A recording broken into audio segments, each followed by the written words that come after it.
Ang programang ito ay rated SPG. Striktong patnubay at gabay ng magulang ang kailangan. Maaaring may masiselang tema, lengguwahe, karahasan, sexual, horror o droga na hindi angkop sa mga bata. Hindi magagawa ng masama ang lolo niya. Oh, Beng, alam mo naman na kontrolado ni Moira si Zoe. But these are all speculations, ate. Nagulat nga ng husto itong si RJ nang sabihin dito ni Annalyn sa kanila na malakas ang kutob dito ni Annalyn na kasabwat itong si Zoe kay Moira sa pagkawala nga ng kanyang lolo. At dito naman na sinabi ni RJ sa kanila na papaano nasangkot itong si Zoe, kaya ba daw niyang gawa ng masama itong kanyang lolo Pepe. At dito nga na sumagot itong si Giselle kay RJ na kontrolado daw ni Moira itong si Zoe at kahit anong gawin ito ay pumapayag na lamang itong si Zoe kung ano ang inuutos ng kanyang ina dahil wala pa nga daw sila hawak na ebidensya ngayon.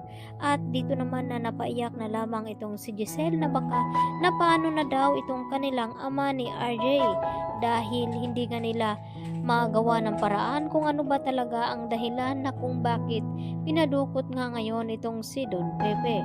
At dito naman na kinonfort ni Annalyn ang kanyang tita Gisela at sinabi na wag daw mawala ng pag-asa at mahanap daw nila itong kanyang lolo. At isa lamang naisip na paraan dito ni RJ, ang tawagan nga itong kasama ni Don Pepe bago mawala at ito na nga si Kinito. At dito nga napag-alaman na may ipinagawa pala itong si Don Pepe kay Kinito bago umalis ito papuntang US. At agad naman na bumalik itong si Kinito upang harapin itong si RJ at itong si Giselle para malaman din nila kung bakit nawawala ngayon itong si Don Pepe at may mabigat na dahilan. At dito nga na ipinakita ni Kinito sa kanila na ang pinagawa nga ni Don Pepe bago ito mawala ay itong ang DNA test result ng dalawang anak ni RJ na sina Dr. Annalyn Santos at itong si Dr. Zoe Tanyag. At dito naman nagtataka lalo itong si Giselle at RJ na kung bakit nagpapagawa ng DNA test itong kanilang ama. At dapat kinakailangan daw nila itong makita kung ano nga ang resulta. Buti na lamang ay may kopya nga itong si Kinito sa mga DNA na pinagawa nga dito ni Don Pepe. At dito na nga nila makukumpirma na ang dahilan kung bakit nawawala ngayon itong si Pepe dahil na-discover ni Don Pepe itong ang DNA test ni Zoe na hindi nga magkatugma at hindi sila magkadugo. At isa lamang ibig sabihin nito na ayaw ipaalam ni Moira sa kanila kaya nagawang itago ngayon ni Moira itong si Don Pepe. At dito rin nalaman ni RJ na itong si Zoe ay hindi niya tunay na anak.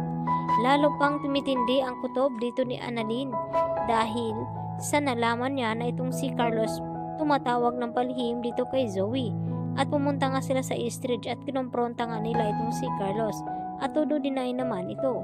Subalit dito nga na sinabi ni Annalyn na kung bakit tumatawag nga itong si Carlos kay Zoe at kung bakit kinakampihan ngayon ni Carlos itong si Zoe na para bang siya ang ama nito. Kaya mas lalong nagdududa nga ng husto itong si Giselle at Annalyn dito nga sa ipinapakita ni Carlos. Samantala, nasa peligro naman ngayon itong si Lynette pati itong si Nadaragan at itong ang si Harry dahil sa pagpunta dito sa bahay ni Carlos dahil di umano tinawagan ito ni Lynette na marami daw ang pagkain na natira doon. At dito nga na may inutusan itong si Moira na saktan itong si Lynette. Kaya yan ang ating pagkatutukan bukas sa Abot Kamay na Pangarap. Yan lang po at maraming salamat.